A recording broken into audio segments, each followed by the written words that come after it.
Welcome to the deep dive. Today we are taking a scalpel to one of the most intense and complex narratives we've encountered. It's this dense document titled The Nectar of Love and the Blood of Revenge. And it chronicles this really shocking descent from like an intellectual romance into supernatural revenge and, well, ultimately empire building. Yeah, it's quite the journey. And our mission here really is to treat these events, even the supernatural stuff, as kind of factual leverage points within the story. Right. We want to unpack the profound psychological shift in the protagonist, Layla, Right. and analyze the extreme methods and the ultimate cost of her quest for vengeance and power.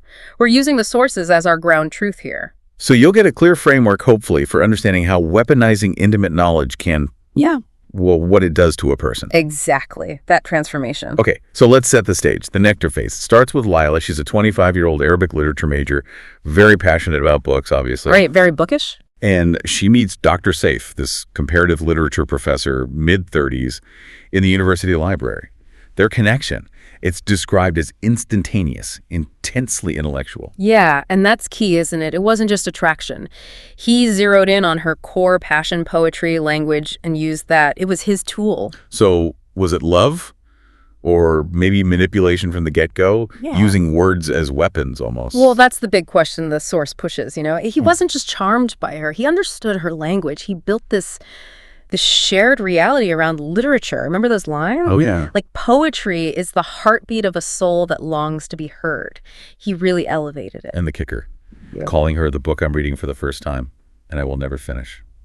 Wow. That's deep, intimate language. It creates this huge bond. For Layla, her reality became completely defined by his words, his narrative for her. Which makes the betrayal just devastating, annihilating, really. Absolutely, because the source points out, once things got serious, that intense devotion of the messages before brushing his teeth, calling her his little world, it just vanished. Poof. Gone. And the shift was so stark, wasn't it? Those heartfelt messages replaced by, what was it? Cold, almost administrative replies. Exactly. Sorry, I was a bit busy. And later, just, one word. Going from this rich, detailed world he built to just, the source says that was more painful than any wound. And the excuses he used, they were all wrapped up in his job. Yeah, he leaned hard on the academic stuff, urgent meetings, overwhelming research. The irony, using comparative literature, the study of human connection and stories, as his shield for deceit. Pretty blatant when you lay it out like that. Layla, though, she tried to rationalize it initially. He's a poet. He's busy. Understandable, given the pedestal she had him on. But eventually that admiration curdles, doesn't it? It turns into this quiet surveillance. And that leads to chapter 3, the crushing discovery. This is a huge turning point. It's not just finding out about another woman, which would be bad enough. It's the complete obliteration of the reality he'd constructed with her. She follows him to a residential neighborhood and finds... what? A whole family unit, a wife, 2 young kids. The illusion just shatters when a child runs out shouting, "Dad!" Oh, man. That specific detail. It just collapses everything. Total psychological crisis ensues. Nervous breakdown, severe exhaustion.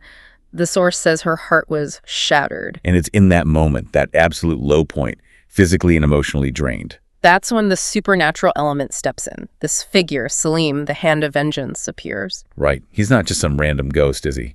The source implies he's more like the embodiment of her rage, her suppressed ambition, maybe. Given form in her moment of utter vulnerability, he offers a deal. a pact.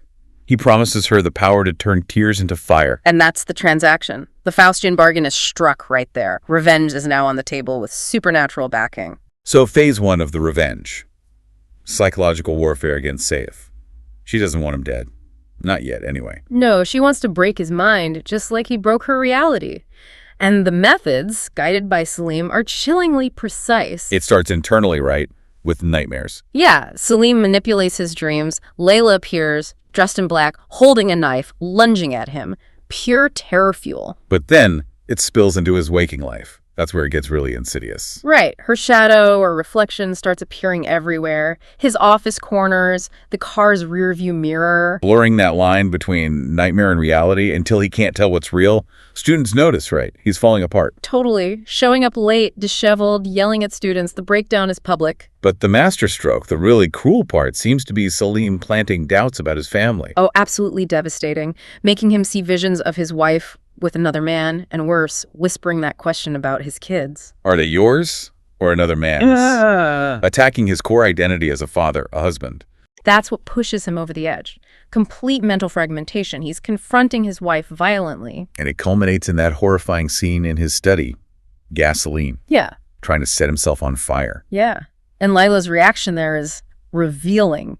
She screams she doesn't want him dead, just to feel the pain. So Salim intervenes, stops the suicide. He does, but the fire's already started. It spreads. And the tragedy is, the house burns down, with his wife and children trapped inside. Yes.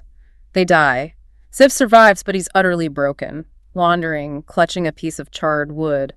The vengeance is complete, but the cost is total. From Nectar of Love to Blood of Revenge, it's literal. Love is gone, only blood remains. We really need to pause on that. She achieved this absolute nihilistic destruction, destroyed the man, his family, his life. So how does someone pivot from that level of personal emotional destruction to the next phase, which is cold, calculated power acquisition? That's a critical point. The source suggests that crossing that line, witnessing that fire and its consequences, essentially burned away whatever humanity was left.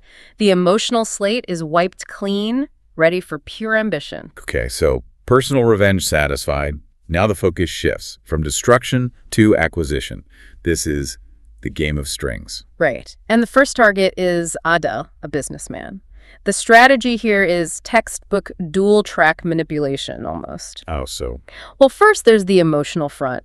Winning his trust, making him fall for her. Salim's advice was cold. When he falls in love with you, he'll be like a small bird in your hands. Charming him while simultaneously digging for dirt. Exactly. While Eyal's distracted by this manufactured romance, Layla, with Salim's guidance, is doing classic corporate espionage, but supernaturally enhanced. She's getting financial secrets, client lists, contracts. Transfer tables, highly sensitive proprietary data that Salim essentially provides. It's asymmetric information warfare. She always knows more. And that knowledge becomes leverage for blackmail. Yeah.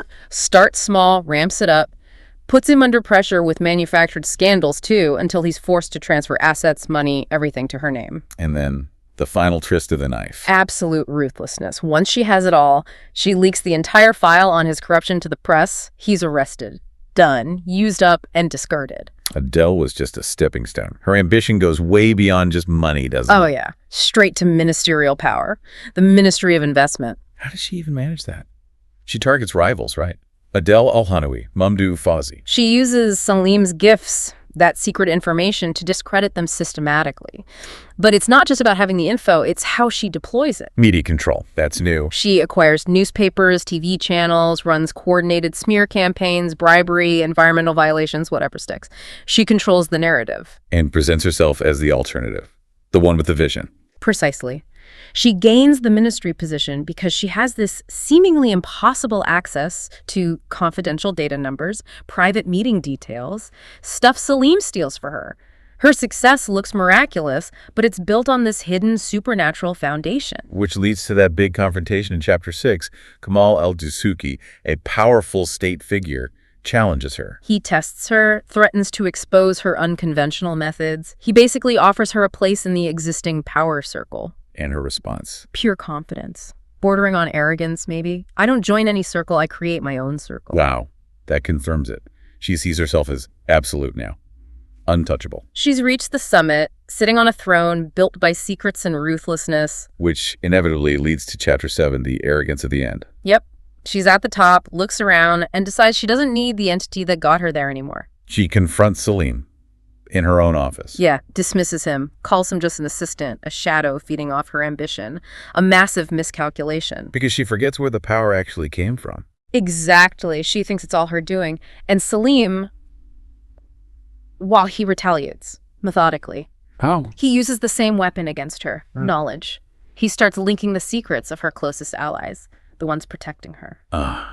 So he isolates her, causes them to resign, leaves her exposed within the very system she thought she mastered. The foundation crumbles. The knowledge that built her power is now tearing it down. So Layla tries one last move, a final gambit using acquired knowledge. Right. She found some secret file, something about ancient talismans, jinn weaknesses. She gets this small engraved box. And tries to use it against Salim, to trap him or banish him. In her office, yeah. There's a confrontation. Salim lets out this massive scream. His features dissolve, like black smoke dispersing in the wind. He vanishes. And Layla thinks she's won. She declares victory, absolute victory, claims the summit only has room for one. She believes she's finally mastered everything, even the supernatural. But the irony, it hits almost immediately, doesn't it? Instantly. Moments after that declaration, she collapses. And the final verdict from the doctors.